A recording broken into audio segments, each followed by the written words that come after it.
La seule chose que j'ai ressentie, comme pour Sarah, que ce soit pour Sarah ou pour Lucas, à partir du moment où l'annonce de la grossesse, cette angoisse qui arrive chez moi, à ce moment-là, jusqu'à la naissance, c'est il faut que maman et bébé aillent bien. Je veux que, tu vois. T'as peur? Ah ouais, mais tu vois, même là, tu vois, j'en parle, ça m'émeut vachement. Ouais. J'avais peur qu'il arrive quoi que ce soit, tu vois. Vraiment. Ok. Ça, c'est un truc, et je sais pas, pourtant, tu vois, j'ai plein de techniques pour trouver d'où ça vient. Ouais. J'ai pas trouvé de point précis d'ancrage de cette peur-là dans mon vécu, mais T'as peur de la maladie? T'as peur de la mort? Même pas. Exécuté par qui? Fabrice Florent. Bonjour, bonsoir, bon après-midi à toutes et à tous et bienvenue dans ce nouvel épisode d'Histoire de Daron, le podcast où chaque lundi, à partir de 6h du matin, je donne la parole à un père pour le faire causer de son expérience de la paternité. Alors je suis Fabrice Florent et mon métier c'est de faire parler les gens. Je fais parler de mes invités de leur intime parce que je suis convaincu que l'intime est bien plus universel qu'on ne le pense. Vous verrez, vous vous reconnaîtrez peut-être dans les histoires des gens qui parlent dans mon micro alors qu'ils racontent leur histoire. Je fais donc parler des gens, plutôt dans des podcasts de conversation sur divers sujets. Des pères de paternité, des mères de maternité, des célébrités de leur parcours vers le succès, des hommes de masculinité et aussi, bien sûr, des gens de leur rapport à l'argent. Je fais aussi un talk show avec ma partenaire Mimi Hegel qui s'appelle le Fab et Mimi Show. Bref, vous retrouverez tous les liens dans les notes de cet épisode si vous voulez découvrir ces autres podcasts. Et d'ailleurs, si vous découvrez mes podcasts, je fais pas mal d'autres choses. Allez donc voir ça sur mon site internet fabflorent.com, fabflorent.com. Si mes podcasts et mon travail vous aident d'une manière ou d'une autre, alors vous pouvez m'aider en retour en m'envoyant un don en argent sonnant et trébuchant avec votre carte bleue ou alors en vous abonnant à mon Patreon à partir de 5 € par mois. Vous trouverez les liens dans les notes de cet épisode, merci d'avance, c'est très cool. Enfin, si vous aimez le podcast, vous pouvez vous y abonner, mettre un chouette commentaire et 5 étoiles au podcast sur votre appli de podcast préféré, en particulier si vous écoutez sur Apple Podcast ou Spotify, et surtout, partagez cet épisode et ce podcast autour de vous s'il vous a plu. Je suis sûr que vous connaissez des gens que mon travail pourrait intéresser. Vous pourrez également venir commenter avec mes auditrices et mes auditeurs chaque épisode directement sur mon Discord. Je vous invite à aller découvrir Discord, c'est un petit logiciel génial qu'il faut installer sur son téléphone ou sur votre ordinateur. En fait, vous pouvez me suivre sur les différentes plateformes et réseaux sociaux et trouver toutes les infos pour me contacter dans les notes de cet épisode. Merci d'avance et bonne écoute. Nous voici de retour avec Cédric. Salut. Pour vous jouer à mauvais tour. Oh là là, la référence. Ah ouais, écoute, j'ai beau avoir l'âge que j'ai, très avancé, je reste au courant de ce que aiment les jeunes. Les jeunes des années 90-2000. Oui, putain, mais non, ça, tu sais, ça survit, ça survit à tout. Pokémon. Bienvenue Cédric. Suite de notre premier épisode où on avait parlé un petit peu de ta paternité. Ouais. Attends, il y a un petit bail de ça maintenant. Ouais, il y a 2-3 ans peut-être. Oui, il y a fort longtemps. Pourquoi ? Parce que t'as eu la saugrenue idée de faire un deuxième enfant, Cédric. Ouais. Quelle idée ? On l'a eu à 2 en plus. Oh non mais c'est toujours une bonne idée. Non. Je suis pas d'accord avec toi. C'est pas toujours une bonne idée de faire un deuxième enfant. Non. C'est toujours une bonne idée d'avoir cette idée à 2. Ah oui, c'est mieux. C'est mieux. Ça m'a étonné quand tu m'as dit non. J'ai dit, ah ouais, ok, mieux. d'accord. Moi, t'as peut-être une take intéressante sur non. Faites un enfant tout seul et ayez cette idée tout seul. Déjà, il y a des gens qui font des enfants tout seuls et qui s'en sortent très bien. Tout à fait. Par contre, je vois beaucoup de gens qui font un deuxième enfant et qui auraient peut-être pas dû. Voilà. C'est vrai que j'ai cru comprendre que il y a des stats, non ? C'est ça, tu vas me sortir des stats, toi, comme t'es là. Il y a des stats comme quoi le deuxième enfant est bien plus dangereux entre guillemets pour les couples. Ouais. Et quand je dis dangereux, c'est pas l'enfant qui est dangereux, c'est Non, c'est la situation, c'est la condition parentale qui. Mon Dieu, un enfant qui est une bombe. Mais oui, ça vient vraiment impacter. Mais là, du coup, en plus, moi, je comprends encore mieux. Donc, comment ça vient impacter, puisque ça vient faire un autre enfant quand on a déjà un. En plus, potentiellement, avec les écarts d'âge et tout, ça peut vraiment devenir des bombes émotionnelles. Oui, ça peut venir impacter grandement, surtout quand on se dit qu'on a une certaine vision égalitaire du couple et tout, etc. Alors qu'en fait... Quelle idée, franchement. Ça vient pas du tout. Donc non, et puis je vois ça, et puis je vois aussi des gens à qui on conseille. Le couple va pas bien et tout, et à qui on conseille de refaire un enfant. Quand tu dis tu parles de qui ? Médecin ou psychologue. Ah ouais ? Ouais. Non mais faut enlever des licences là, qu'est-ce qui se passe ? Faut enlever des licences, je pense, ouais. C'est un truc que t'as entendu? Ah, c'est un truc que j'ai entendu, c'est un truc mais que j'ai entendu même il y a des années, hein, des collègues avec qui je travaille depuis des années. Je me rappelle d'un collègue, je peux le citer, il m'en voudra pas, qui s'appelle Lionel, Salut, Lionel. qui à l'époque, ça allait vraiment pas avec sa femme, ils étaient pas loin de divorcer, et leur psychologue, en thérapie de couple, leur avait dit faites un autre bébé, ça va recimenter le couple. Donc ils ont fait un autre bébé, et 6 mois après, ils étaient divorcés. 6 mois après la naissance. Waouh. Ouais. Mais d'où ça sort cette histoire de savoir cimenter le couple, en fait? Je pense qu'il y a plusieurs versions. Il y a aussi une version. Je connais quelqu'un. Là, par contre, je pourrais pas dire le nom. Okay. Je connais quelqu'un qui a 3 enfants, du coup, avec sa compagne, qui s'est dit j'ai accepté de faire un 3e enfant parce qu'en fait, maintenant, on est tellement occupé avec eux qu'elle arrête de me faire chier. Ça me rappelle un peu Brokeback Mountain. Non, mais c'est une vision du couple après, tu vois. Mais en attendant, ils sont toujours ensemble. Hein. Tu te souviens de Brokeback Mountain? Je Non. cite cet exemple, c'est incroyable. Donc moi ça m'avait marqué à l'époque parce que je crois que j'étais jeune, je suis allé le voir au ciné.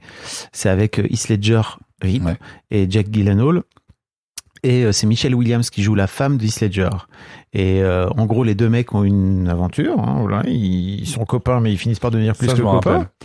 Et à un moment donné, lui, pour avoir la paix, pour pouvoir se barrer tranquillos avec son petit pote, aller faire des cochonneries sous sa tente, tu vois, à la Belle Étoile, ça l'arrangeait bien que sa femme soit occupée, quoi. Et en fait, il lui dit, ils ont une discussion incroyable. Moi, ça m'avait marqué à l'époque. J'ai dit, putain, c'est possible ça.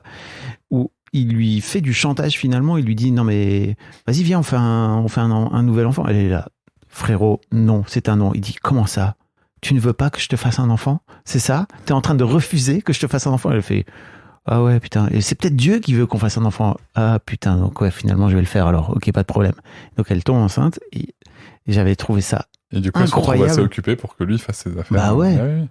Et j'avais trouvé ça dingue que cette manipulation à faire. Mais c'est pour ça que ça, enfin, voilà. Un 2e enfant, c'est un sujet qui soulève beaucoup de questions. Je voudrais, je sais pas si tu l'as écouté, mais vous envoyez si le sujet vous intéresse du 2e enfant, parce que je trouve que c'est une question incroyable, dans un épisode d'Histoire de Daron qu'on a fait avec Anne-Laure, qui est une amie à moi, où on avait eu cette discussion, elle et moi, autour de faire un 2e enfant ou pas, et eux, ils ont décidé avec son mari de façon très réfléchie, et ils ont une vraie position par rapport à ça, non pas de faire de 2e. Et donc leur enfant est tout seul, tu vois, c'est un enfant unique. Et justement, tu vois, quand je dis ça, est tout seul, non, pas du tout, il est pas tout seul, il a plein de copains. Mais juste, ils ont fait qu'un môme. Mais effectivement, ça vient questionner ils ont aussi. Pas fait qu'un môme, ils ont fait un môme. Oui. Mais tu vois, exactement, t'as raison. Et tu vois, ça vient questionner vraiment le rapport qu'on a à la fratrie oui. Et à l'obligation finalement de finir par faire un 2e enfant, etc. Alors qu'on doit faire un réarmement démographique aussi, c'est important. Putain. Mais toi, t'as fait là, maintenant, c'est bon. Ah non, faut que t'en fasses un 3e, c'est ça? Non, il n'y en aura pas 3. C'est 2,1. Pour que ça réarme démographiquement des os, hein. Tant pis. T'y es pas, hein. Non, tant pis. Moi non plus, j'y suis pas, j'ai fait dès que 2. Moi, c'est vasectomie dès que... Alors, il y a un sujet là-dessus. Oui, ben, en fait... Nous allons en parler. On va dire un sujet là-dessus, peut-être qu'on y reviendra après si tu veux, mais moi, je prévois pas d'autres enfants, sauf, et ça, c'est pas une blague, si, entre-temps, par un miracle quelconque, j'avais tout à coup les moyens de ne plus avoir besoin de travailler. Là, par contre, si j'avais les moyens de ne plus avoir besoin de travailler, moyens de faire rentrer... Tu conditionnes... en fait, c'est pas que je conditionne, c'est que je vois les portes que ça ouvrirait, tu vois, et ça c'est une des portes que ça pourrait ouvrir. C'est-à-dire que si demain j'avais plus besoin de travailler, donc de générer des revenus, je serais totalement open à attention, que aucun de nous deux, Noëlla et moi, n'ait besoin de travailler plutôt. Oui. Je serais totalement open à ce qu'on vive une vie à s'occuper de nos enfants. Ça, on est tous les deux d'accord là-dessus. Ça veut pas dire qu'on ferait rien à côté. C'est pour ça que je dis bien qu'il faudrait que tous les deux, personne se sacrifierait à passer toute sa vie uniquement avec les enfants. Mais c'est quelque chose, qui serait possible. Ok. Mais en tout cas, ça a très peu de chances d'arriver quand même. Tu viens de parler de vasectomie, frérot. Oui, non, mais parce que en attendant, c'est pour ça que, oui, mais la vasectomie, c'est un parcours.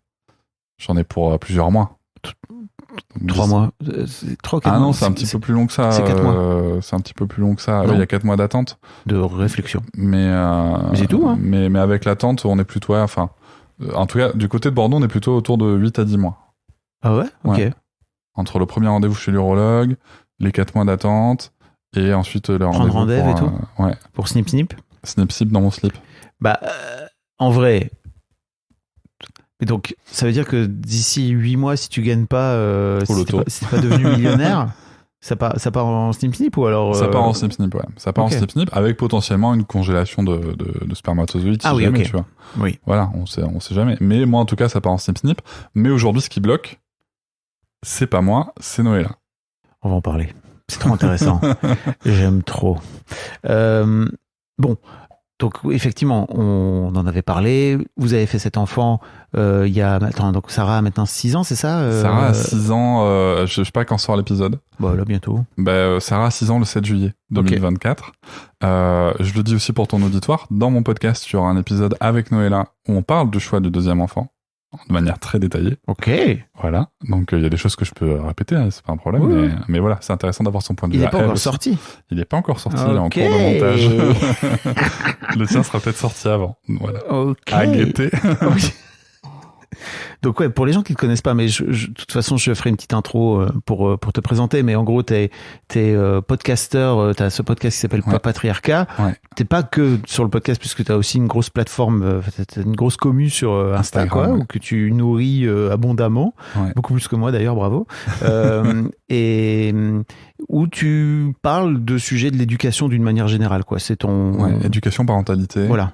Et droit de l'enfant aussi. Ouais, c'était marotte. Ouais. C'est les choses sur lesquelles t'aimes bien. Tout est très lié de toute façon. Donc, sans deck, j'avoue.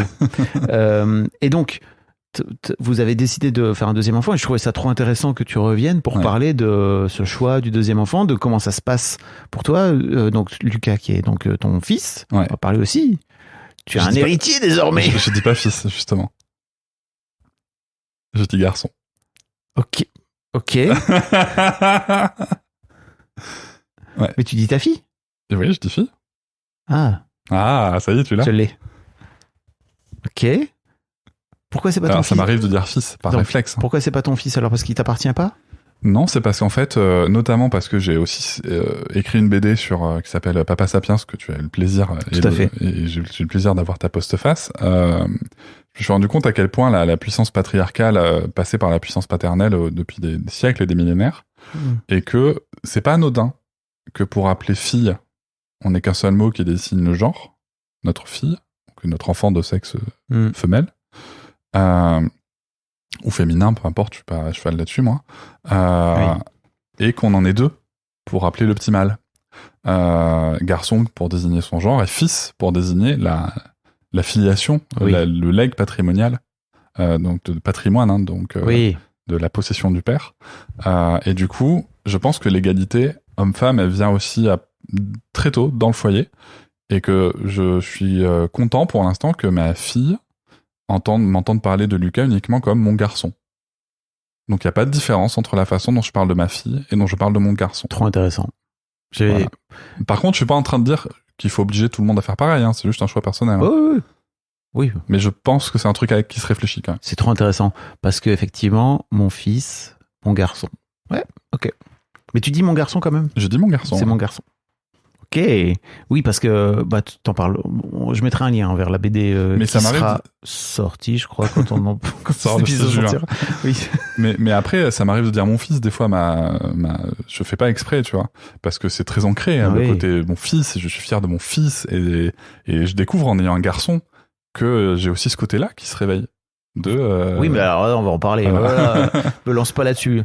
C'est trop intéressant. Mais oui, donc t'en parles effectivement dans ta BD de tout de en fait, ça m'a fait prendre conscience de cette puissance en fait qui aujourd'hui est moins vraie, puisque à l'époque tout finissait par être légué de père en fils. Qui aujourd'hui est moins vrai, mais est-ce que justement, tu vois, puisque c'est moins vrai, est-ce qu'on peut pas se détacher de ces legs dans la langue qui n'ont aucun autre intérêt que de marquer une disparité, une inégalité qui, dans le droit, n'existe plus. J'avoue, je dab pour toi. Allez hop.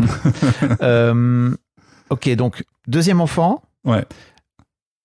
Pourquoi ? Est-ce que vous avez sérieusement envisagé de ne pas en faire ? Bien sûr. Ok. Enfin, moi, oui. Noëlla, non. Ok. Ouais. Ça, c'est incroyable. Ça veut dire que vous étiez mis ensemble à l'époque, Ouais. en couple, etc., et que déjà vous aviez un désaccord potentiel, non, c'est ça ? Non, le désaccord, c'est pas des questions qu'on s'est posées dès le début, ça va faire 19 ans qu'on est ensemble. Ouais. On est devenus parents au bout de 13 ans de relation. Voilà, on a pris le temps. Non, on savait qu'on voulait des enfants. Ça, on avait toujours parlé d'avoir des enfants. Donc après, est-ce que c'était 1, 2, 3, 8 je sais pas, tu vois. Mais on avait parlé d'avoir des enfants. Noëlla te dirait, ce qu'elle a exprimé en tout cas dans mon podcast, c'est qu'il y a aussi, elle, son âge, tu vois, on est aussi devenus parents un peu plus tard que d'autres. Ouais. Moi, 35 ans, elle, 33. Alors, c'est par rapport à vos amis, Oui. vous vivez à Bordeaux, Oui. en province, Oui. tout ça pour dire qu'il y a souvent une différence. Oui, mais après, on a des amis qui sont devenus parents à 19 ans, hein, donc tu vois, Bah ouais, tu m'étonnes. ça dépend. On a mon amie Anaïs qui ont 4 enfants. Non, ce que je veux dire, c'est que 33 ans, ça reste un âge Oui. assez faible à Oui. Paris, par exemple. Ok. Enfin, Ok. moi, j'ai plein d'amis qui ont entre 30 et 35 ans qui n'ont pas d'enfants. Et Ok. généralement, Mais qui veulent en avoir. Et Ok. qui sont plutôt sur un truc de OK, on va attendre plutôt entre 35 du coup, et 40. quand on veut quoi. plusieurs, ça se réfléchit quand Oui. même en C'est termes staff. de disponibilité du corps et de performance du corps de la femme. Après, je rentrerai pas dans certains détails parce que c'est l'intimité de Noëlla, mais voilà. Donc, c'est quelque chose qu'on a abordé en fait, le deuxième enfant, de manière très sérieuse quand Sarah a dû avoir 2-3 ans, tu vois. C'est aussi à ce moment-là en fait quand on en parle en fait, moi j'ai quitté mon emploi, mon projet professionnel à ce moment-là de reconversion qui était d'être conseiller pour les TPE, PME tombe à l'eau parce que Covid. Je lance Papatriarcat mais en mode YOLO, tu vois. C'était un hobby en fait à la base. C'était totalement un hobby, c'était un hobby militant. Voilà, c'était un hobby militant engagé. Mais voilà, on évoque ça, je crois quand Sarah a 3 ans vraiment. De toute façon, on était tous les deux d'accord que ouais, avant 3 ans, on voulait vraiment pas d'enfants rapprochés. Je juge pas les gens qui le font, hein, j'entends aussi les raisons qui poussent à avoir des enfants rapprochés. Mais nous, on voulait pas parce qu'en fait, en ce qui nous concerne, nous, là, je vais surtout parler pour moi, moi, je savais quel père je voulais être. Je voyais l'énergie émotionnelle et physique que ça demandait d'être ce père-là. Et je me voyais pas avoir 2 enfants de moins de 3 ans qui tapent une crise émotionnelle en même temps. Enfin, c'est un coup à péter les plombs. Et tous les gens que je connais autour de moi qui sont dans cette situation-là pètent les plombs. Voilà. Il n'y a pas de... Je sais qu'il y a des contre-exemples qui existent. Un chien. Mais... Yuki. Mais en tout cas, je sais qu'il y a plein de gens aussi qui vont le vivre très bien. Mais en tout cas, moi, je connais plus d'exemples qui vont dans ce sens-là c'est l'enfer. J'ai aussi des gens qui sont d'accord de se dire on va sacrifier 6 ans de notre vie.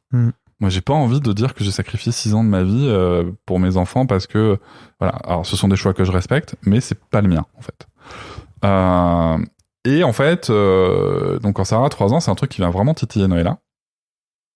Et moi qui me titille pas trop, parce que, pour une raison très simple, c'est que Sarah est en instruction en famille à ce moment-là, que je la gère à 80%, que je suis très très présent à la maison, que y a un déséquilibre de la charge domestique et familiale en ma défaveur, et que quand Noëlla me parle d'un bébé, à ce moment-là, elle me parle surtout d'un bébé en fait.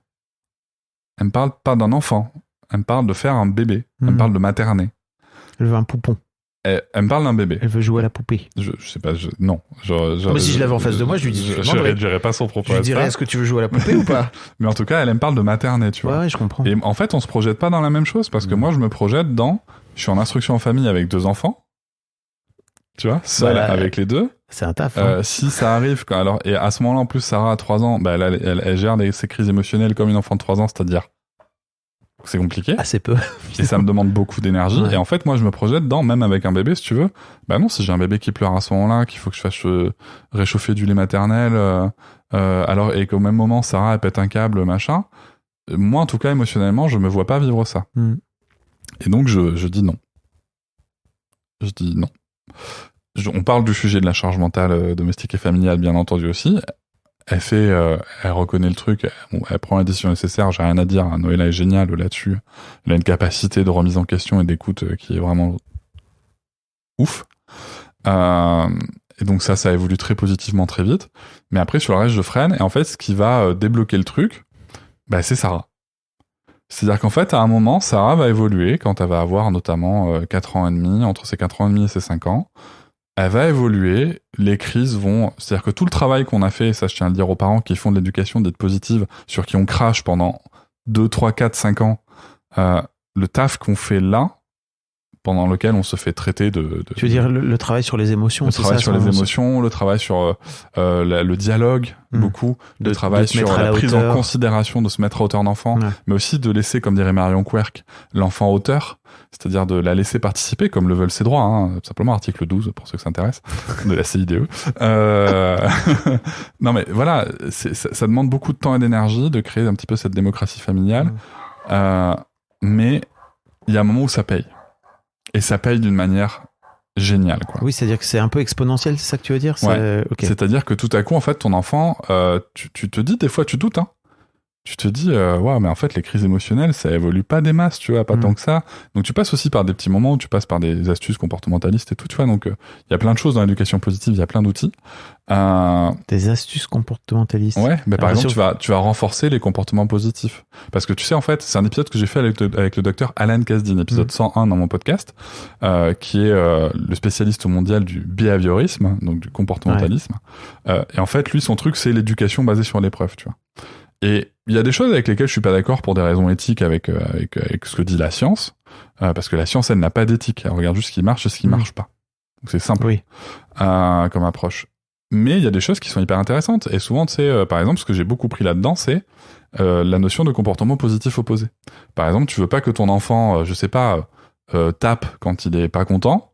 Ok. Donc souvent, on va dire on tape pas. Ok, mais qu'est-ce qu'on lui apprend à faire à la place? Quel est le comportement positif opposé qu'on va faire? Et donc, et là, c'est pour ça que ça devient hyper intéressant, c'est parce qu'en fait, on va renforcer les moments où, par exemple, la crise de colère est un petit peu moins intense. On va dire, hey, t'as vu, la dernière fois, tu tapais, là, t'as juste crié. C'est quand même une super progression, donc on va valoriser la progression. Bien sûr que c'est conscient, bien sûr qu'on va jouer le truc, mais moi, je préfère ça à la punition. Je suis d'accord. Et donc, et surtout, il y a un petit côté rat de laboratoire qui est intéressant aussi. Il y a un côté rat de laboratoire et observation qui est intéressant. Tu vois, qui est là, il y a aussi un côté achievement, tu vois, genre, on a réussi à le faire sans punir.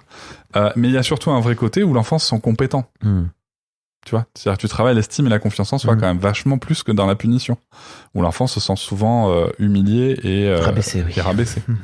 Donc voilà, donc on a travaillé tout ça et en fait, il se trouve que Sarah, je dis pas que des crises, elle en fait plus, tu veux, mais en tout cas, c'est beaucoup moins fréquent. Elle s'autogère. Alors, comble du comble pour moi. Elle apprend peut-être aussi à jouer toute seule. Elle apprend à jouer toute seule. Comble du comble pour moi, certaines crises, en fait, elle les gère en s'enfermant seule dans sa chambre. Alors que je l'ai jamais envoyée dans sa chambre. Est-ce que tu veux dire qu'elle s'auto-time out? Elle s'auto-time out, mais peut-être parce qu'elle m'a vu le faire. Ah oui. Sûrement parce qu'elle m'a vu le faire. Parce que moi, elle m'a vu accéder, en fait, dire, là, ma chérie, je vais avoir des comportements que je veux pas avoir. Je vais m'enfermer. Je reviens. Trop intéressant. Tu t'es auto-time out. Je me suis c'est moi le problème, en fait. Là, c'est pas elle. Oui, bien sûr. C'est moi le problème, tu vois. Donc, elle va hurler dans un coussin. Et non, même pas. Des fois, en plus, souvent, elle pleure même pas, tu vois. Juste, voilà. Elle est saulée, elle gère son émotion. De s'isoler. Et d'autres façons, elle le fait autrement, tu vois. D'autres fois, elle le fait autrement. Mais en tout cas, il y a un truc qui se débloque, il y a un truc qui évolue et c'est ultra fluide. Et du coup, je dis à Noëlla, let's go, quoi. Donc là, on est en 2023, mai-juin 2023. Donc Sarah, en plus, va avoir 5 ans, elle va continuer d'évoluer. Entre-temps, elle va être scolarisée. Enfin, voilà, il va se passer plein de choses. Et Noëlla tombe enceinte. Ah, pardon, non, je te dis ça. C'est quand Sarah... C'est en septembre 2022 qu'on commence. Ok. En août même 2022, pardon, je me trompe. On commence à essayer. Voilà. Et Noëlla va tomber enceinte, en fait, en mai-juin. En 25 mai, apparemment, 2023. Okay. Pardon, je précise. Entre-temps, ta fille est rentrée à l'école. Et ma fille va rentrer à l'école, pardon, mais à la rentrée 2023, en septembre 2023. Okay. C'est pour ça qu'en fait, il y a des choses qui vont évoluer aussi, tu vois, même dans ma disponibilité, etc. Et tu t'es dit, bon, allez, je vais m'emmerder, Déjà, finalement. en plus, c'est vrai que pour Sarah, c'était un petit peu particulier parce que premier cycle, premier essai, boum, elle tombe enceinte. Voilà. Pour Lucas, tu vois, ça s'est pas passé comme ça. Ça a pris plusieurs mois. Ça a beaucoup inquiété Noëlla. Alors Toi, qu'en fait, t'étais serein? en fait, j'étais pas spécialement serein ou pas serein. C'est juste que du coup, je suis allé regarder les chiffres en moyenne, combien est-ce qu'on tombe enceinte, combien de temps ça prend. Ça prend 10 mois, 10 cycles. Ouais. Voilà. J'ai une théorie aussi sur le fait que c'est arrivé au moment où Noëlla était plus en sécurité financièrement, mais je la laisserai, si elle le souhaite, venir en parler à ton micro, parce qu'elle est pas d'accord avec ma théorie, donc voilà. Ah ouais? Ouais, mais voilà. Donc, on fera une épisode. C'est pas avec moi forcément qu'il faut en parler. On fera un épisode d'histoire d'argent avec ta meuf. C'est genre. Mais donc il y a ça, et puis il y a aussi. Mais par contre, dans le truc, si tu veux, moi dès le début, quand elle a commencé à flipper, je lui dis mais attends chérie, je vais tout de suite faire un spermogramme. Et en fait, elle m'a donné l'impression, en tout cas, que elle pensait que le problème c'était elle. Je suis trop vieille, on a trop attendu, j'aurais pas dû. Ah oui. Tu vois. Et moi je disais mais en fait déjà on sait pas, ça se trouve s'il y a un problème de mécanique biologique, ça peut très bien être moi autant que toi. Enfin tu vois, il y a pas de débat là-dessus. Si tu veux, je fais un spermogramme, on y va. Mais je pense aussi, tu vois, qu'elle était un peu effrayée par le fait que j'aille faire un spermogramme, parce que c'est-à-dire que s'il était bon. Oui. Potentiellement, ça confirmait que c'était elle le problème, voilà. Tu vois. Donc, c'est dur, la pression. C'est dur, c'est très dur. Et énormément pour les femmes. Bah oui, c'est ce que je voulais dire. Parce que moi, j'étais hyper à l'aise, quoi. Et en fait, non, il y avait rien de spécial. Peut-être des choses plus dans la tête, mais ça, c'est qui se retranscrivent dans le corps. Mais ça, c'est pas scientifique, hein, c'est pas. Donc, je m'aventure pas trop sur ce terrain-là. Mais j'ai des croyances personnelles. Et donc, du coup, elle tombe enceinte. Je sais pas si je t'ai déjà raconté ça. Pardon, je rebondis sur moi, mais c'était trop intéressant. C'est que on a essayé pour ma fille aînée, on a essayé pendant 6 mois. Ça marchait pas. Et donc, au bout de 6 mois, ma femme à l'époque, elle était un peu en train de spiraler et tout. Et elle venait de monter sa boîte 6 mois avant. D'accord ? Et je lui dis, et donc elle venait de monter sa boîte, elle était avec une associée, et donc à un moment donné, un soir où vraiment elle a ses règles, et donc c'est vraiment super dur pour elle, et je dis ok, vas-y viens, on va parler de l'éléphant dans la pièce là. Qu'est-ce qui se passe ? Pourquoi t'es stressé comme ça ? Enfin tu vois, on a le temps quoi. Ouais, mais tu vois, la boîte, si jamais je suis enceinte, peut-être que ça va pas marcher. Enfin, tu vois, peut-être que je vais flinguer la boîte qui vient de... Ah, ok. T'en as parlé à ton associé qui avait 15 ans de plus qu'elle ? Bah, non. Pourquoi pas ? Bah, je sais pas, j'ai peur de lui faire peur aussi. Je dis, mais elle a 15 piges de plus que toi, elle va... Le lendemain, elle avait la discussion. La meuf lui disait, non, mais bien sûr, vas-y, en fait, on se démerdera.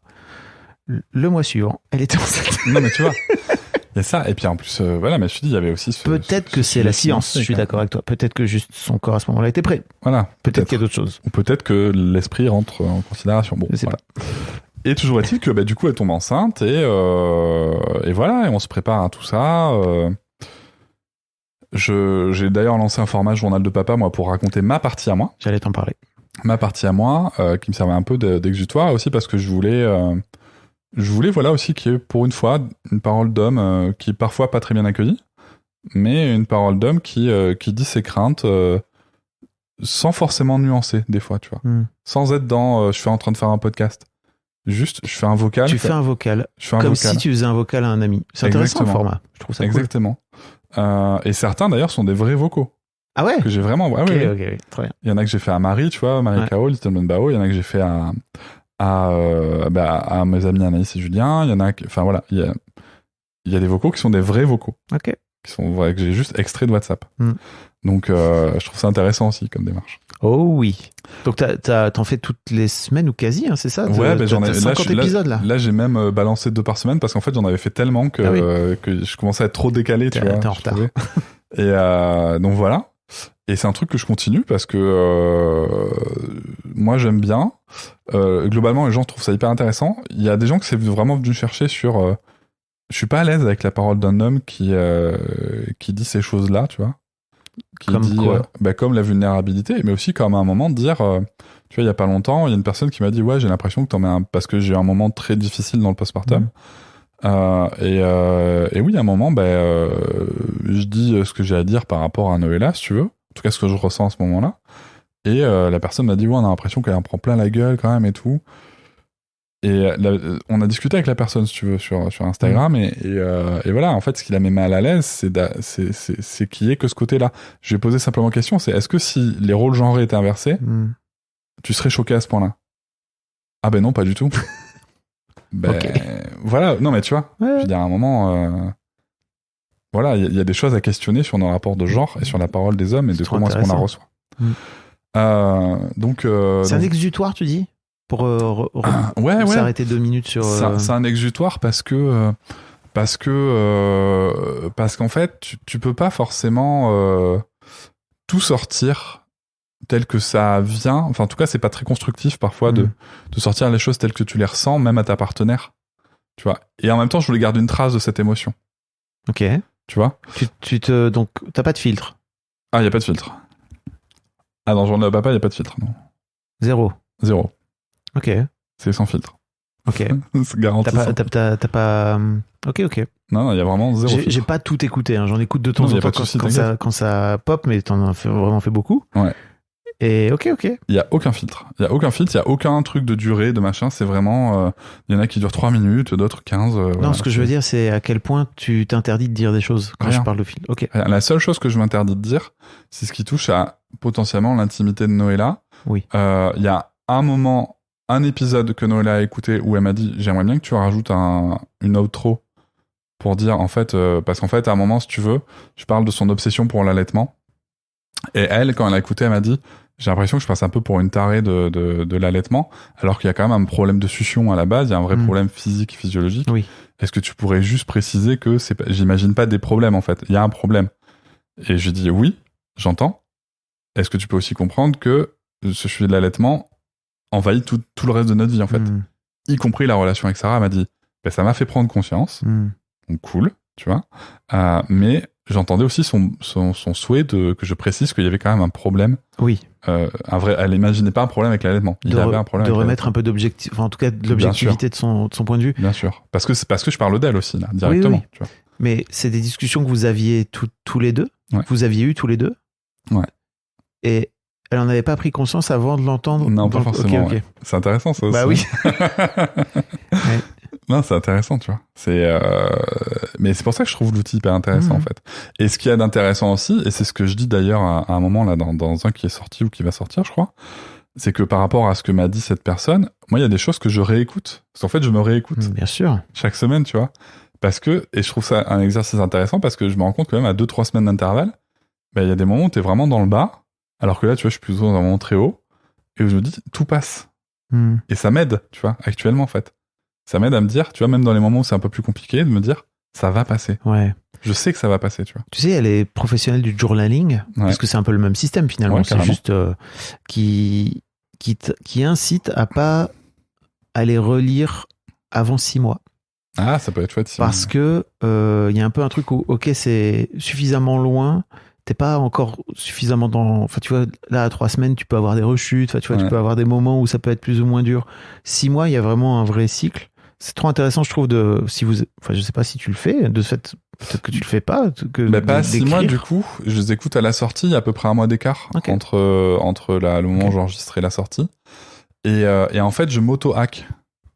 C'est-à-dire que je pourrais être dans un moment down, tu vois, un moment bas du postpartum, mais en fait, le fait de savoir que j'ai déjà passé des moments difficiles dans ce postpartum et que je les ai traversés, là, par exemple, tu vois, quand j'étais malade et tout, et je me sentais un peu comme un père tout pourri parce que j'étais pas là pour mes gosses, tu vois. En fait, de m'être entendu plus mal, alors que j'étais pas malade, je me suis dit, ça va, Cédric, tu vois, t'as le droit d'être malade. Et je me suis auto-hacké, en fait, en m'écoutant. Et je préfère faire ça maintenant plutôt que dans 6 mois.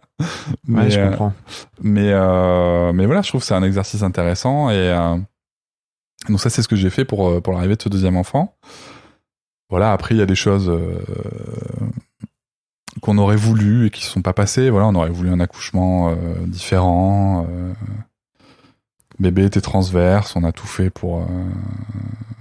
Enfin, voilà. Après, il y a eu des aléas dans la grossesse avec des erreurs de Tu dis ça un peu les yeux dans le vide, là. Et ça crée du regret chez toi ou... Non, alors pas chez moi. Non, pas chez moi. Chez Noëlla, oui. Ah, okay. Et du coup, je partage cette émotion avec elle, tu vois. C'est-à-dire que moi, la seule chose que j'ai ressentie, comme pour Sarah, que ce soit pour Sarah ou pour Lucas, à partir du moment où l'annonce de la grossesse, cette angoisse qui arrive chez moi, à ce moment-là, jusqu'à la naissance, c'est, il faut que maman et bébé aillent bien. Je veux que, tu vois. T'as peur? Ah ouais, mais tu vois, même là, tu vois, j'en parle, ça m'émeut vachement. Ouais. J'avais peur qu'il arrive quoi que ce soit, tu vois. Vraiment. Ok. Ça, c'est un truc, et je sais pas, pourtant, tu vois, j'ai plein de techniques pour trouver d'où ça vient. Ouais. J'ai pas trouvé de point précis d'ancrage de cette peur-là dans mon vécu, mais T'as peur de la maladie? T'as peur de la mort? Même pas.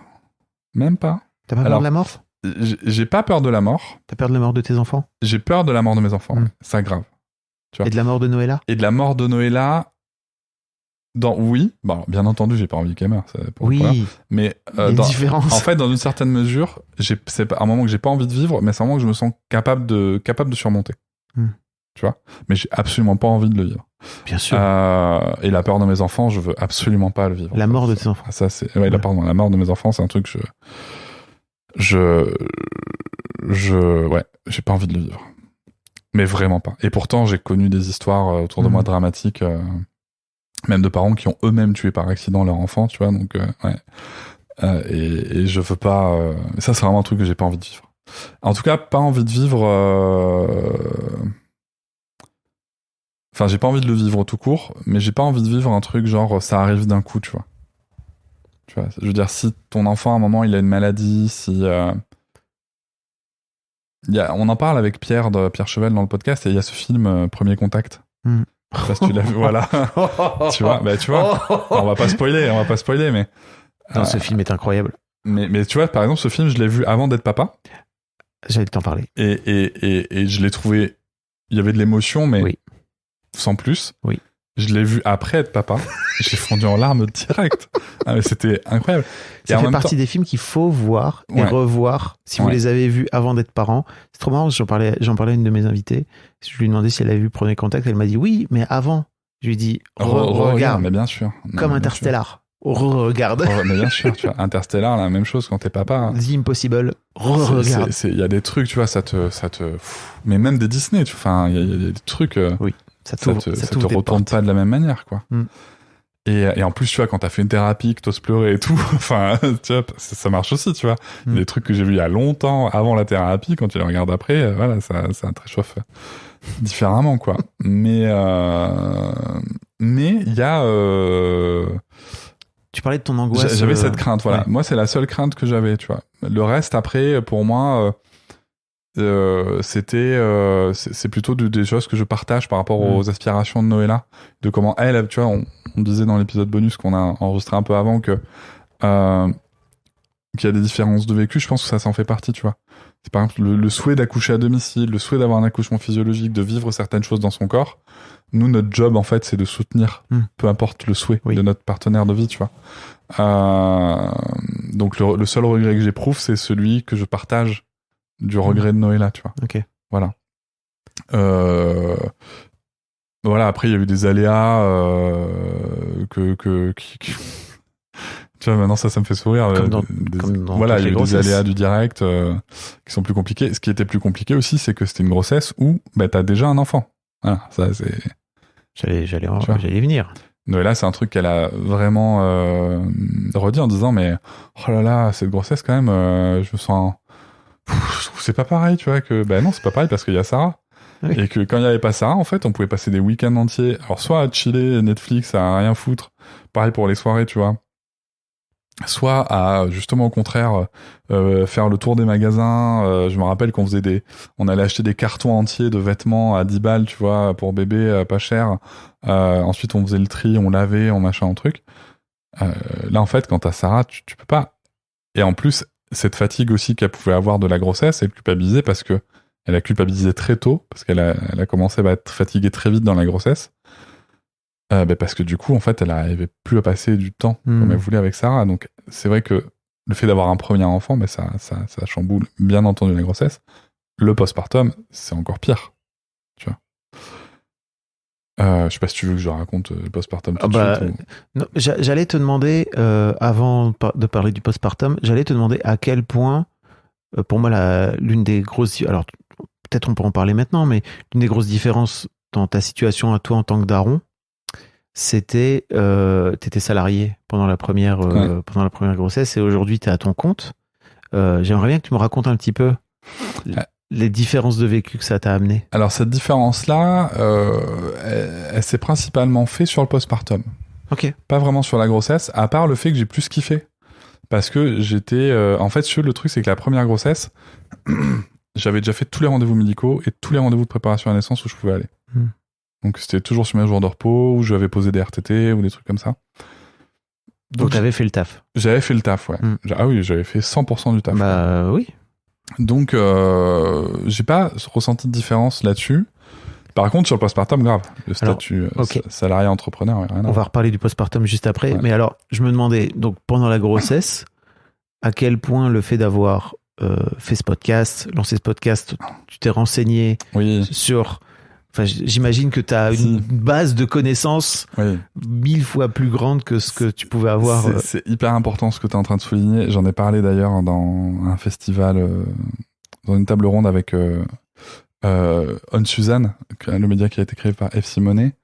Il y a un truc, en tout cas, qui me marque beaucoup, c'est que j'avais pas autant de connaissances. Et surtout sur comment ça pouvait merder à la première grossesse, et là d'avoir fait tous ces podcasts, de m'être renseigné autant sur le deuil périnatal, sur les situations improbables et tout. Donc le savoir, c'est le pouvoir. Oui. Mais incontestablement, mais un grand pouvoir vient avec une grande anxiété. Waouh. Okay. Reprise de Spider-Man à mon compte. Ouais. Mais en fait, c'était vrai parce que j'avais entendu plein d'histoires dramatiques, des histoires incroyables aussi de bébés qu'on prédestinait à être même pas viables et en fait qui le sont totalement. Mais ouais, ça vient nourrir l'anxiété, quoi. Enfin, en tout cas la mienne. C'est venu nourrir ton anxiété. Ouais. Mais par contre, c'est toujours la même anxiété, tu vois. Il faut que maman et bébé vont bien, mais c'est vrai qu'elle était plus prononcée sur cette deuxième grossesse, clairement. Oui, il y a un peu un côté... T'étais un peu un imbécile heureux, tu savais pas, et en fait ça aide un petit peu à traverser le truc. C'est vrai parce que l'anxiété sur ce sujet-là, elle était à peu près au même niveau d'intensité sur la fin de grossesse. Le fait qu'elle soit extrêmement médicalisée, cette deuxième fin de grossesse, mine de rien, ça m'a un petit peu rassuré quelque part. Ok. Parce que ça finit en césarienne mais programmée ce coup-ci. Ouais. Vous en avez débriefé de ça avec... Ok. Tu as dit toi que ça te... En fait, en vrai, je trouve ça trop intéressant de... En fait, c'était extrêmement ambivalent parce que je partageais totalement avec Noëlla cette déception de ne pas faire un accouchement par voie basse, naturel, voire même physiologique. Et en même temps, je me disais, très médicalisé, c'est aussi une prise de risque très maîtrisée, tu vois. Enfin, en tout cas, en programmé. Ouais. Et les deux émotions peuvent cohabiter. Et ces deux émotions cohabitent. Ce qui est très particulier. Et en plus, tu rajoutes le côté, c'est quand même, niveau logistique, vachement plus pratique. La césarienne programmée, je conçois le niveau logistique, tu vois. Surtout quand t'as déjà un enfant. Mais, ouais, il y a de l'ambivalence, quoi. Par contre, cette anxiété sur maman et bébé vont bien était beaucoup moins forte sur les débuts sur les premiers mois de la première grossesse, alors que sur cette deuxième grossesse, ça m'a saisi dès le premier trimestre, quoi. En plus, on a suivi une erreur de diagnostic avec un potentiel. On nous a dit qu'il y avait potentiellement un problème cardiaque grave, alors qu'en fait, non, pas du tout. C'est une erreur de lecture de chiffres qui a pas arrangé les choses. Voilà. Je renvoie au journal de papa pour le détail, hein, mais... Waouh. Ouais, ça c'était chaud. Ok, parlons du postpartum. On peut avant ça parler de la rencontre avec ton fils et de l'idée de la question d'avoir un enfant, d'avoir un garçon. T'as vu, j'ai dit ton fils, je suis désolé. Non, mais je t'ai pas repris, tu vois. Non, mais l'idée d'avoir un garçon par rapport à l'idée d'avoir potentiellement une deuxième fille, c'est un truc qui te... Je sais pas, qui t'a questionné, qui t'a chiffonné. C'est un truc qui m'a... en fait, c'est un truc que j'avais préparé aussi avant de connaître le sexe de Sarah. C'est là où était sorti « Tu seras un homme féministe, mon fils » de Aurélia Blanc. Très bon livre, hein, soit en passant, que je conseille. Et c'est vrai que c'est des questions que je m'étais posées. Et alors l'avantage, c'est que, par contre, le savoir c'est le pouvoir, c'est que j'ai pas du tout la même vision que j'aurais eu en 2018 du fait d'avoir un garçon. Ok. C'est-à-dire que maintenant, j'ai acquis la conviction que si on veut pas que notre fils soit un connard, ou osons dire le terme, parce que je vois que ça circule sur les réseaux et que d'autres papas que je connais l'ont écrit, un futur violeur. Un potentiel futur violeur.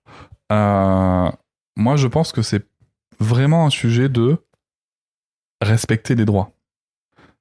Il est là le sujet, c'est que avant de voir nos enfants comme des petites filles ou des petits garçons, voyons-les avec leur statut d'enfant, qui ont des droits spécifiques.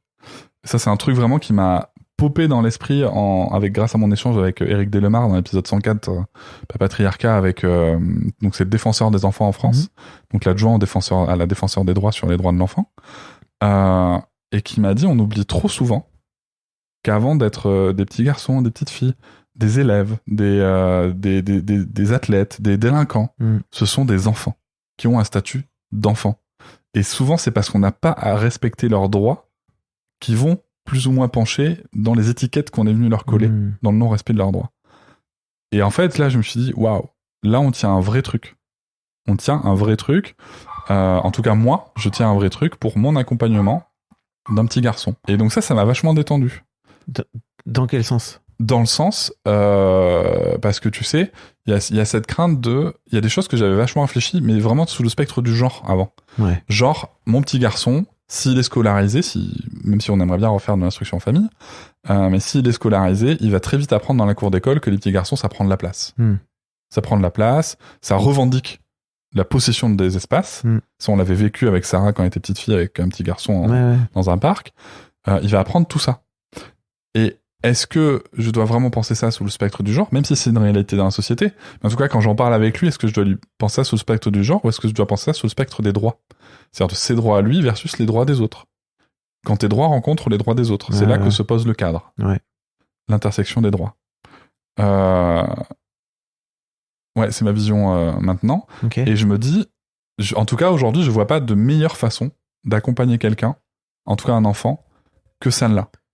Je trouve ça tellement plus sain quand t'en parles que de venir projeter. Tu vois, je n'ai pas de garçon, moi, donc je ne vivrai pas ça. Donc je suis plutôt dans un... Quand t'as des filles, je trouve que tu peux leur donner des trucs en plus, entre guillemets, par rapport à ce que le patriarcat attend d'elle, quoi, tu vois. Là où, quand t'as un petit garçon, t'es obligé de lui enlever, entre guillemets, des trucs. Donc de lui donner des trucs qui sont plutôt négatifs pour les garçons, d'ouverture aux émotions, tu vois, de la vulnérabilité. Concrètement, tu dois, la difficulté, c'est, tu dois le préparer à ne pas user et abuser des privilèges que la société va lui donner. Mais je pense que la réponse reste la même. Les droits. Oui, ce que j'allais dire, c'est, je trouve ça tellement plus intéressant de le voir comme ça, plutôt que de venir coller sur ton gamin dès le plus jeune âge, ok merde, il va devenir un potentiel violeur, quoi. Ouais, et puis surtout, tu lui colles l'étiquette de garçon avant celle d'enfant. Okay. Et ça, vraiment, tu vois, c'est vraiment Éric Delemare. En plus, il dit ça dans un autre contexte, mais ça m'a... Oui, c'est Tu sais, ces genres de phrases, ça fait des petits clics. Et ça m'a ouvert les yeux là-dessus en me disant, mais c'est tellement ça. Et je vais te dire, je suis intervenu dans un festival féministe à Reims, où à la fin, je me fais un peu alpaguer par une question du public, où la personne me dit oui, mais moi de toute façon j'ai arrêté d'être gentil avec les petits garçons parce que ce sont des agresseurs en puissance quand même. L'autre fois je me suis fait, il y a un garçon de 10 ans à peu près qui est passé à côté de moi à vélo, qui était trop près. Ben oui, je l'ai engueulé et j'aurais pas engueulé une petite fille parce que il doit savoir quelle est sa place. Et moi j'ai répondu, je lui ai dit mais excusez-moi, mais en fait vous parlez d'un garçon, moi je veux qu'on parle d'un enfant. Son premier statut, c'est enfant. Et ça n'a pas été du tout reçu, tu vois. Mais j'entends que ça soit pas reçu. C'est pas ce qu'on a l'habitude d'entendre. En tout cas, moi, c'est vraiment cet angle-là qui me permet de me dire, c'est ça qui va ouvrir le respect des droits. Et puis ça amène de la douceur. Ça amène de la douceur, ça amène de la compréhension, ça amène de l'empathie. Et surtout, ça amène de... Je suis pas en train de te dire que t'as pas le droit de vouloir être le capitaine du navire. Je suis juste en train de te dire que si tu veux être capitaine du navire, assure-toi que les autres sont d'accord avec ça. Tu vois ? Et je pense que c'est ça la différence. Tout comme je dis à ma fille, parce que ma fille aussi, des fois, elle revendique des choses. Oui. Du coup, quelle outrecuidance d'enfant. Tu vois ? Voilà, elle sait ce qu'elle veut, quoi. Elle s'exprime, mais de la même manière, tu vois, en fait, sans distinction de genre, je lui dis, ma chérie, est-ce que c'est OK avec tous les enfants qui sont présents, ce que tu veux faire ? Bien sûr. Et écoute, ça fonctionne plutôt bien. Écoute, merci. Donc voilà pour l'approche. Postpartum. Par contre, oui. je voudrais quand même souligner un truc Oui. que j'avais pas prévu. C'est le poids des représentations culturelles. C'est que le fait d'avoir un garçon, des fois dans ma tête, quand je le prends dans mes bras, je revois je sais pas, pas avec précision si tu veux, mais je revois des moments que j'ai vus dans des films principalement, où tu sais, où le père porte le garçon en disant oui mon fils, tu vois, je suis fier de toi mon Simba. fils. Ouais, mais presque comme ça. Ouais. Et je vois que c'est des choses que j'ai envie de reproduire avec Lucas. Ok. Tu vois, je sens l'envie qui monte. Et où je l'interroge tout de suite en disant mais pourquoi, tu vois? Donc tu veux dire de transmettre la puissance patriarcale, c'est Ouais, ça que tu mais c'est veux vraiment dire des ancrages en fait. Ouais, je c'est vraiment comprends. des ancrages Ouais. culturels, tu vois, que j'ai identifié tout de suite. Et je trouve ça intéressant de le questionner aussi, que tu t'as vois. pas eu avec ta fille. Et non. Où t'étais plus peut-être dans la douceur, dans la protection du papa. Mais là, on est plus dans un rôle qui est attribué plus facilement Oui, au père, de protéger sûr. la fille. Mm. Tu vois. Donc, je trouve ça hyper intéressant, quoi. Je voulais aussi partager ce ressenti-là parce que c'est pas, c'est très ambivalent, encore une fois. Et je suis pas exempt des ancrages culturels et historiques. J'espère. Tu restes un être humain Exactement. doté de failles. Non, mais ce que je veux dire, c'est que même en travaillant ces sujets, Oui. tant qu'on n'a pas certains vécus, tant qu'on fait pas face à certains vécus, et donc que ça vient pas réveiller des choses, on peut pas forcément savoir comment est-ce qu'on va réagir à l'avance, quoi. C'est sûr. Et en vrai, c'est une vraie opportunité, je trouve, pour toi, en tant que daron qui travaille sur le sujet de la parentalité d'une manière générale, d'avoir un garçon, quoi. Ah oui, non, mais moi je suis ravi. En plus, tu parlais de laboratoire. Oui. Mais attends, mais c'est un laboratoire. Là, je suis dans un laboratoire avec moi-même de ouf. Mais je m'auto-observe en permanence. En plus, c'est un truc que je fais tout le temps, m'auto-observer, mais je m'auto-observe en permanence. Et surtout, de voir les différences peut-être de comportement que tu as pu avoir entre ta fille. Alors, oui, après, tu vois, il y a des choses qui sont indépendantes du genre, qu'on a appris, qu'on va faire différemment, en tout cas que moi je souhaite faire différemment avec Lucas. Comme quoi? Les émotions.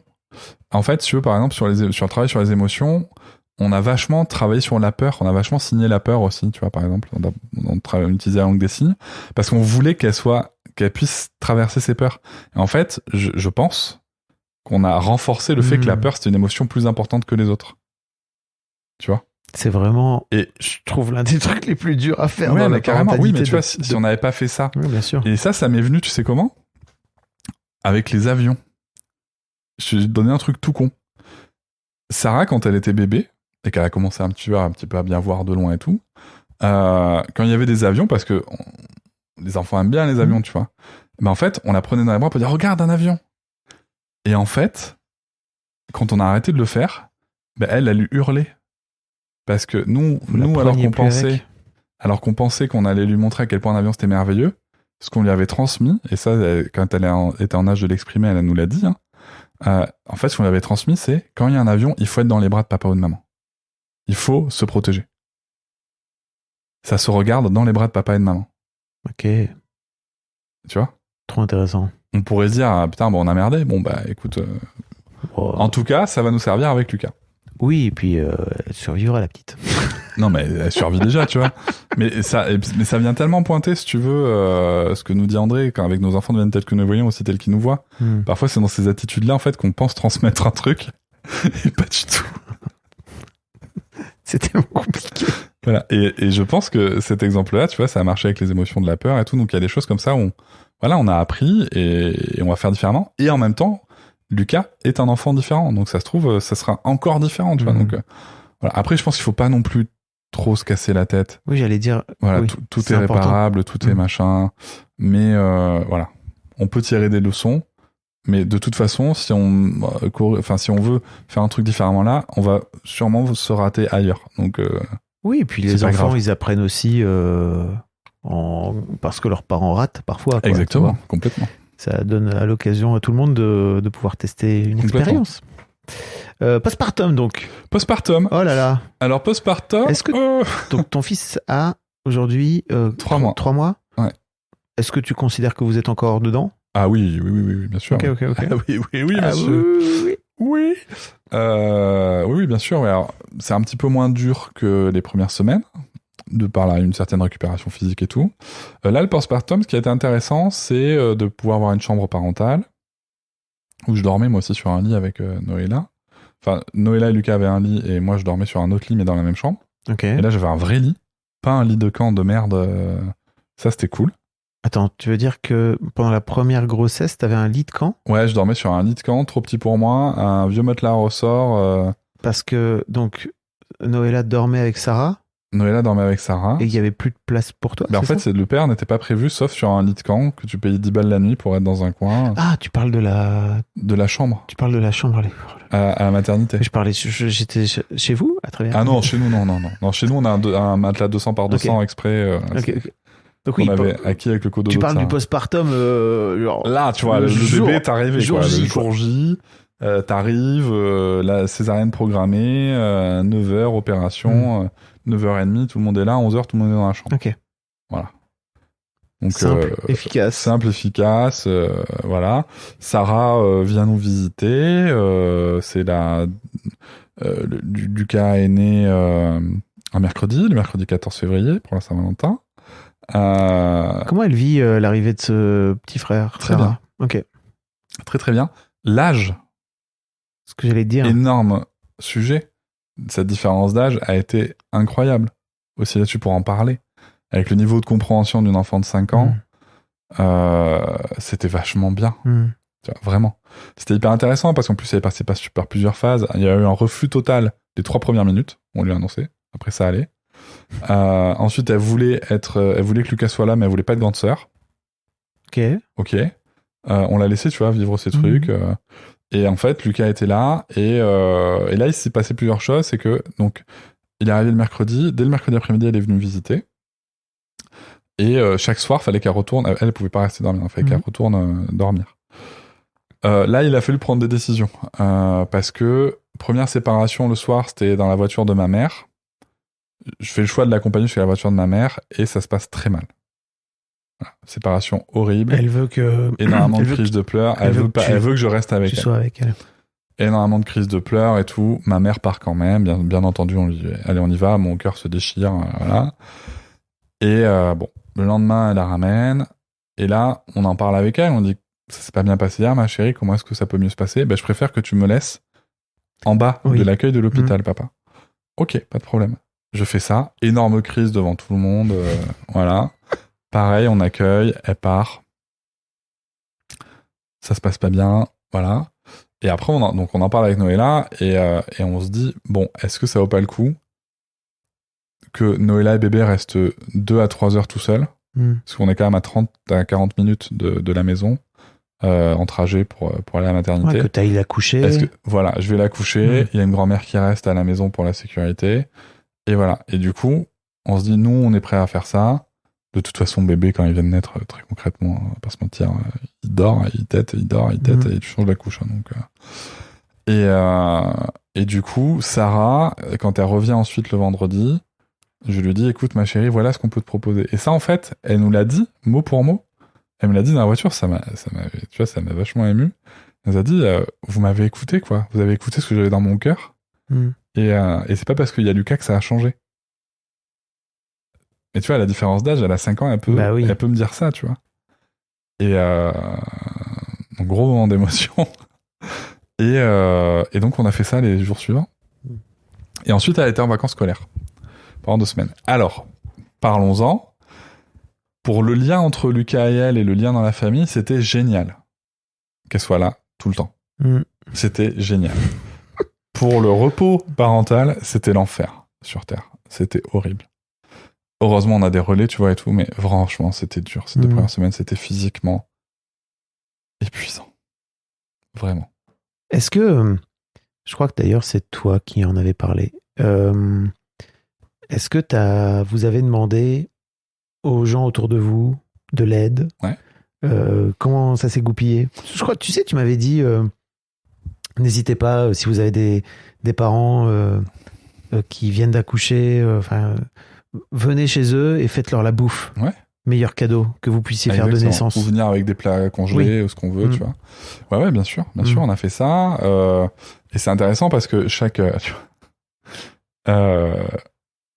au Noël d'avant, donc avant la naissance, c'est un truc que j'avais annoncé à la famille, tu vois. Si vous venez nous aider. Hmm.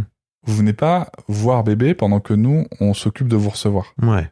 On sera pas en état, en fait, de faire ça. Et mon père avait réagi en disant, oui, enfin, en gros, ce que vous voulez, c'est qu'on vienne vous faire à manger, voir pourquoi pas un peu de ménage tant qu'on y est. Tout à fait. Et j'ai dit, bah, papa, t'as tout compris. Donc, lui est venu une fois, c'est la seule fois d'ailleurs où il y avait un petit peu toute la famille, tu vois. Enfin, un petit peu les grands-parents, pour manger un bout de gâteau, et voilà. Mais sinon, tous les autres personnes qui sont venues, c'était, il y avait un petit coup de main sur le ménage, sur la lessive, un truc à bouffer, voilà. Et c'était cool. C'était cool. On avait aussi fait le choix d'acheter un congélo qu'on a rempli de produits Picard. Le kiff. Excellent. Excellente idée. Donc voilà. Et ce qui a beaucoup changé, donc dans les paramètres qui ont vraiment changé ce postpartum, le premier, c'est la présence de Sarah. Ça, c'est une évidence. La présence d'un autre enfant, ça n'a rien à voir. Quand ensuite elle est allée à l'école, j'avoue clairement, ça a été... on va pouvoir souffler, on va pouvoir dormir un peu, tu vois.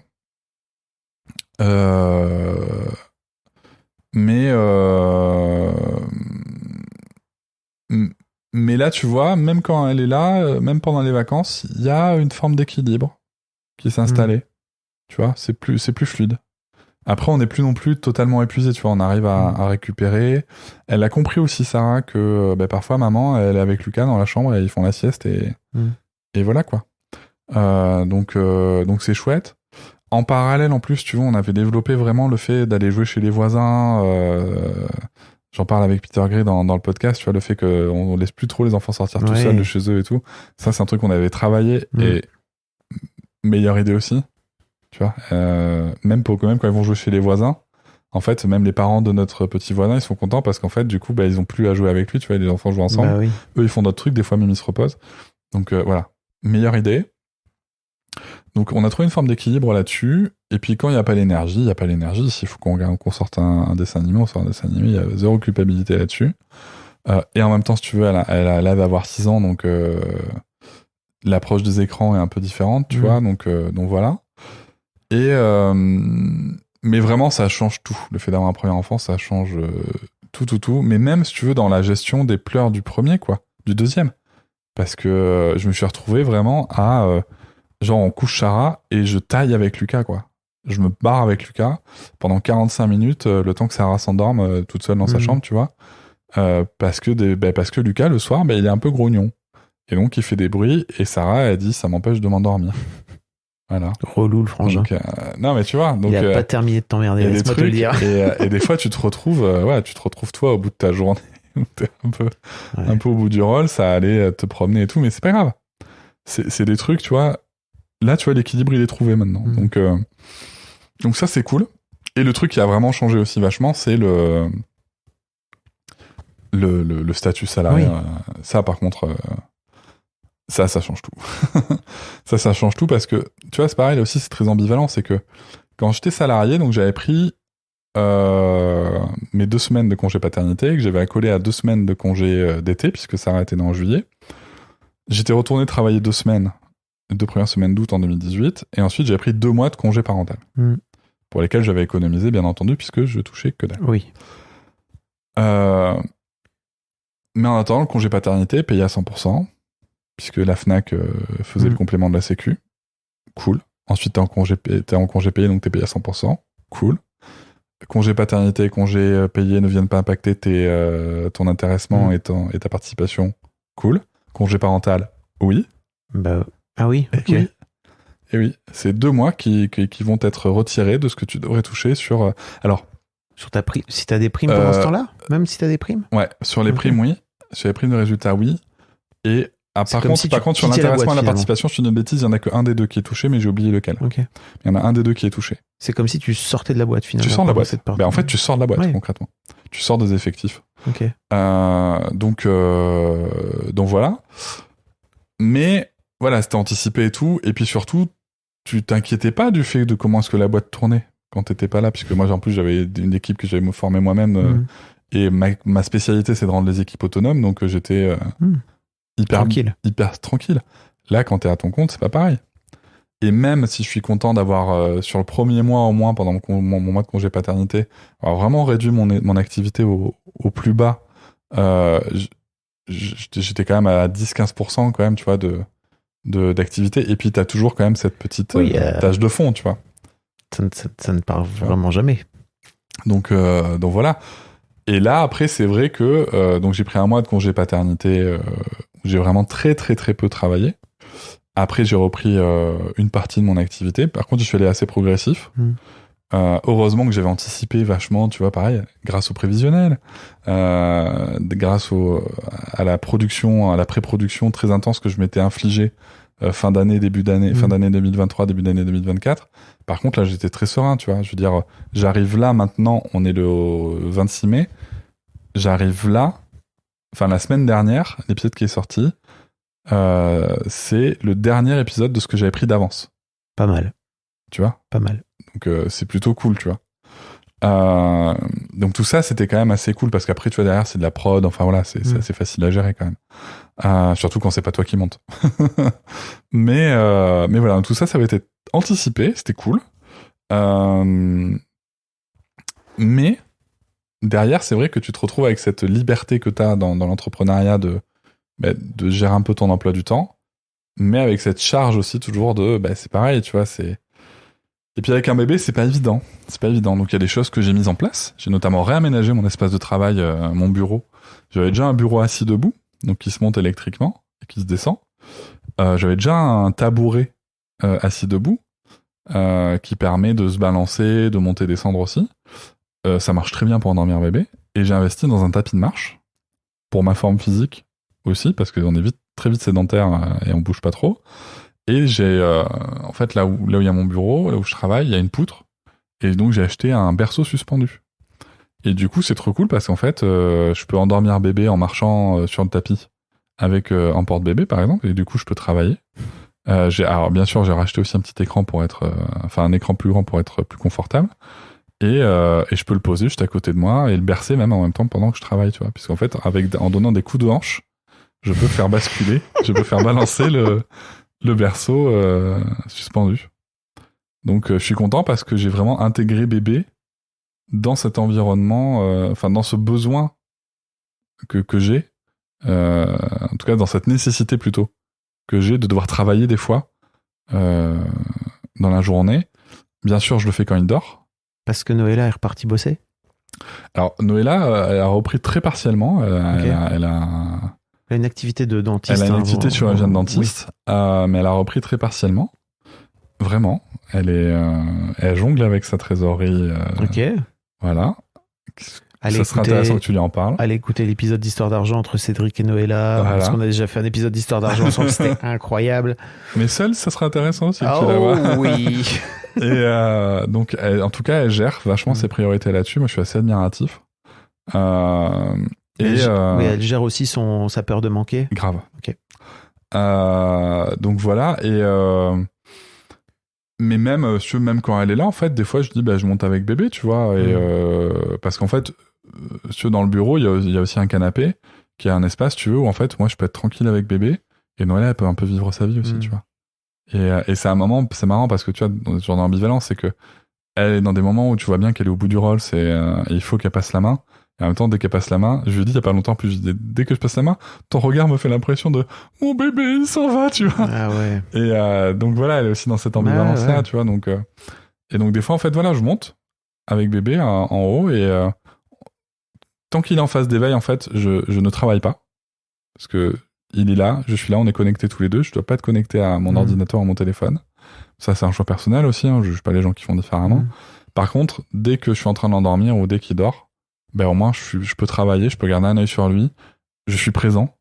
C'est-à-dire je peux toucher son corps, je peux le balancer, je peux le garder près de moi s'il faut.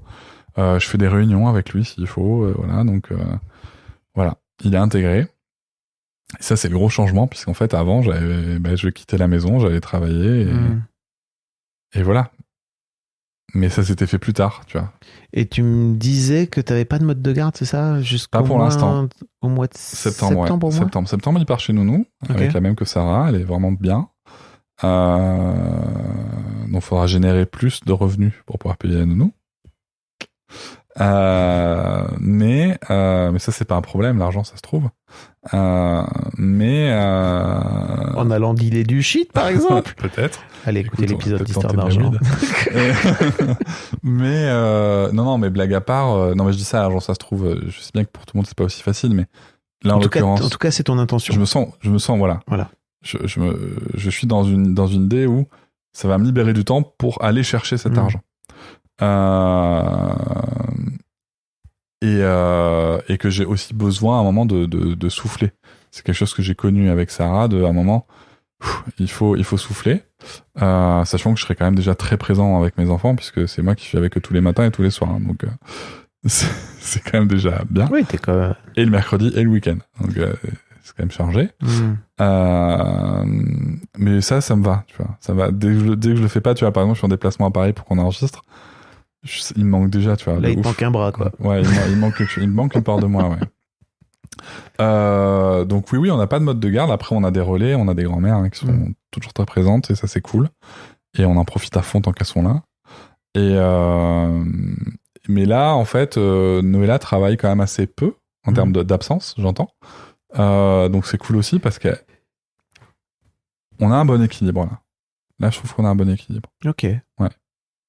Et on a un équilibre qu'on a trouvé vachement plus rapidement, je trouve, que pour l'arrivée de Sarah. Donc ça veut dire aussi que dans notre communication, tu vois, il y a des choses qui ont évolué, on se dit les choses. On parlait au tout début du podcast de c'est dangereux potentiellement pour un couple, un deuxième enfant.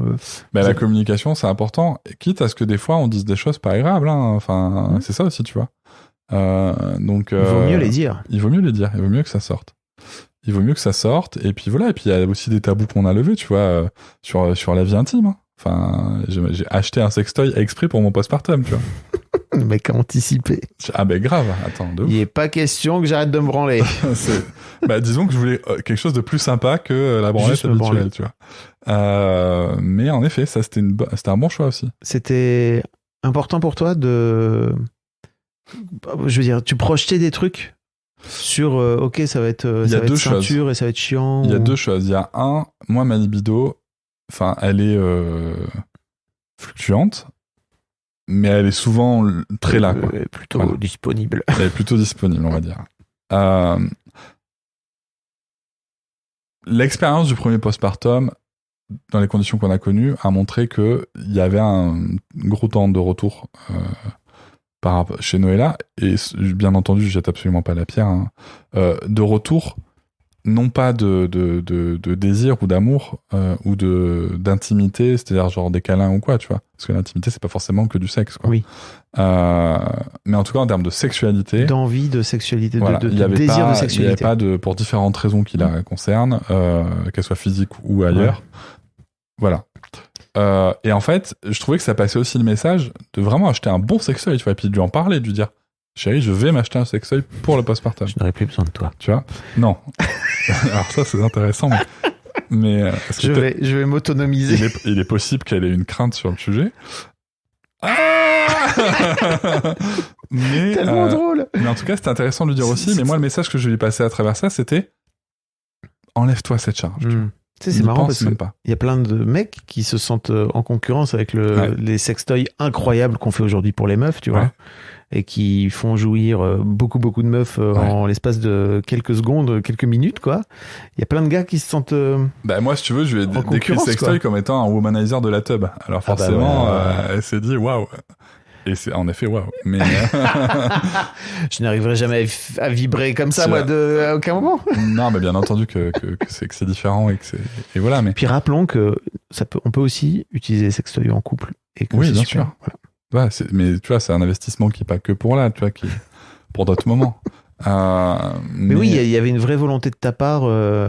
Mais tu vois, ça me rappelle. Enfin, je vais parler de moi 2 secondes. De me responsabiliser, tu vois. Ouais, je comprends. Mais tu vois, moi, ça me rappelle aussi ce truc où j'avais verbalisé le fait que moi, j'avais peur avant la première, tu vois, tout au début de la première grossesse, moi, j'avais peur qu'on perde toute activité sexuelle une fois qu'on allait devenir parent et qu'on allait plus être que des parents. Et je me souviens qu'il y avait des copines de ma femme à l'époque qui s'étaient outrées, qui avaient dit dis donc, il te met la pression de ouf et tout. Alors que moi, j'étais pas du tout là-dedans, c'était plutôt, comme tu dis, une intention, tu vois, et un désir. Et effectivement, je me rends bien compte aujourd'hui que ça reposait aussi sur... peut-être que ça lui a mis la pression, tu vois. On n'en a jamais vraiment débriefé plus que ça. Quand je lui en ai reparlé après, elle m'a dit non, mais tu sais, moi j'étais hyper partante et tout. On peut pas savoir finalement. C'est-à-dire qu'effectivement, si j'avais pris mes trucs en main avec le recul, peut-être que ça aurait été plus simple à gérer. Mais ouais, trop bien. En tout cas, moi, je voulais passer ce message-là. Et ensuite, derrière, je voulais, en effet, tu vois, comme on l'a dit en début d'épisode, partir sur cette vasectomie. Elle m'a demandé de temporiser. Elle m'a demandé de temporiser. Alors, bien entendu, je rappelle juste que mon corps, mon choix, ça s'applique aussi aux mecs. Rappelons-le. Et que bien entendu que c'est mon corps, mon choix, mais en fait, tu vois, comme quoi je sais que la communication, ça sauve vraiment des trucs, c'est que elle m'a pas simplement dit je veux pas que tu le fasses et basta.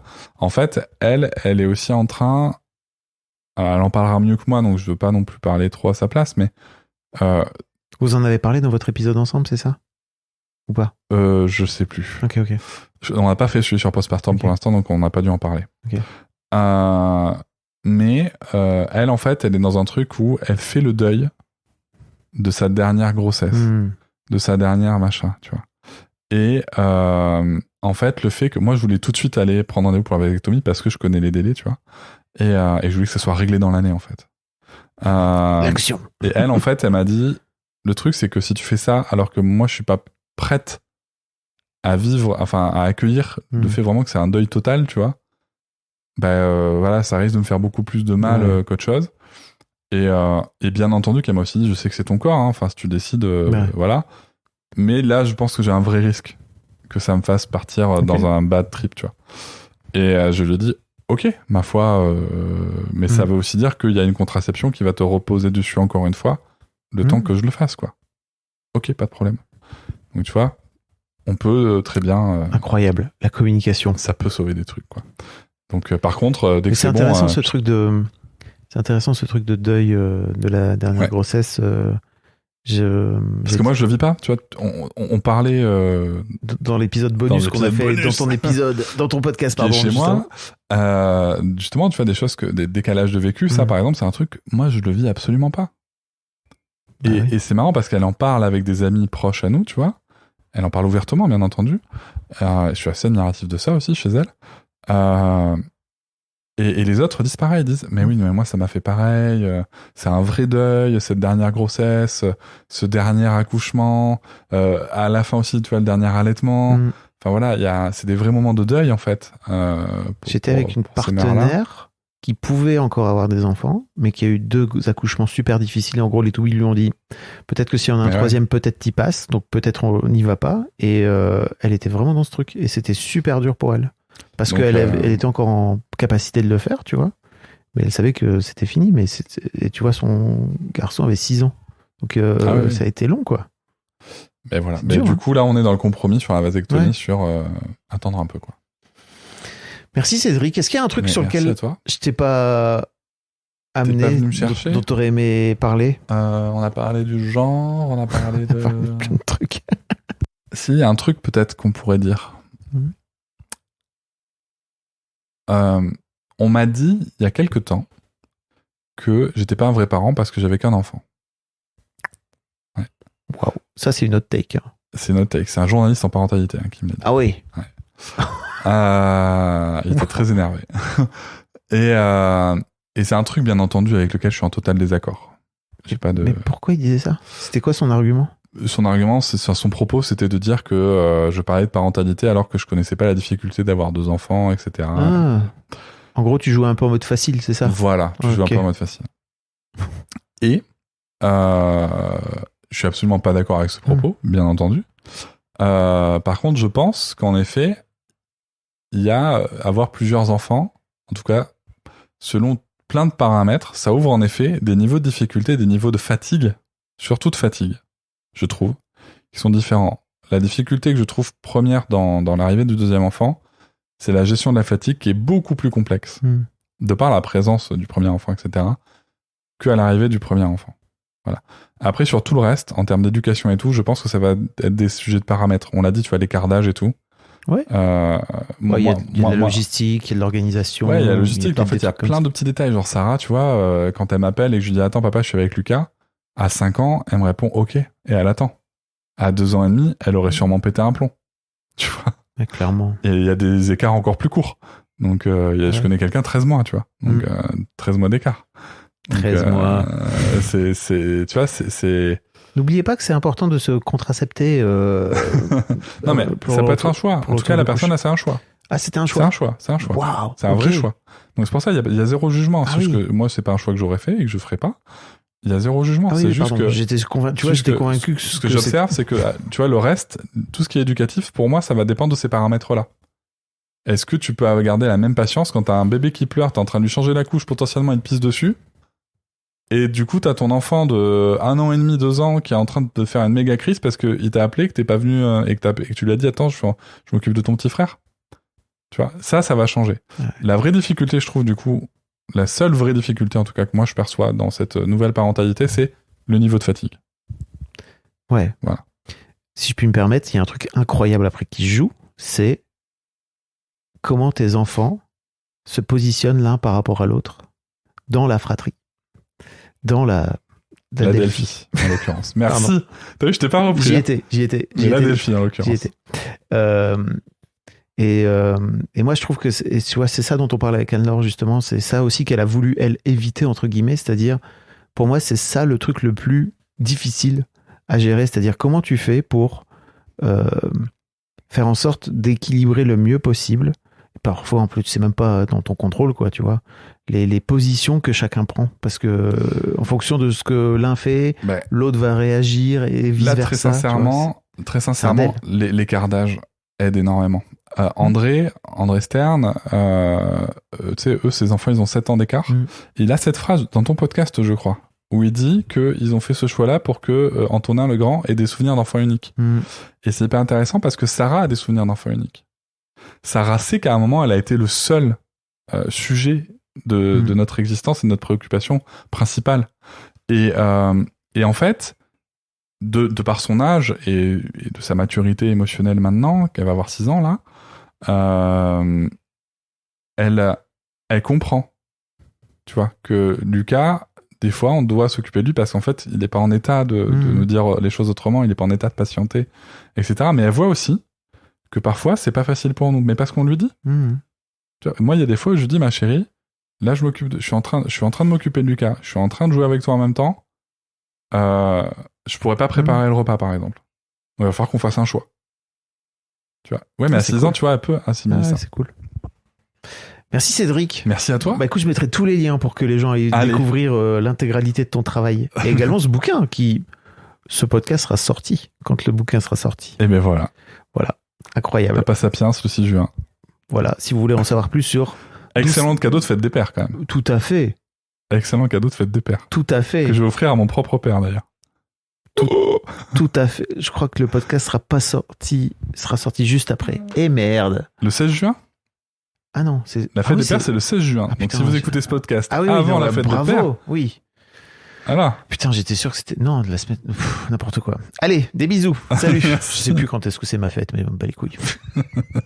Un grand merci à vous d'avoir écouté jusqu'au bout. Pensez à rejoindre le serveur Discord pour venir commenter avec le reste de ma commu. Je vous trouverai tous les liens dans les notes de cet épisode. Et si mon travail vous plaît, je vous rappelle que vous pouvez m'offrir en échange un peu de sérénité en vous abonnant à mon Patreon ou en m'envoyant de l'argent en vous munissant de votre CB. Vous trouverez tous les liens dans les notes de cet épisode également. Bonne fin de journée et j'espère à très bientôt pour un nouvel épisode de podcast.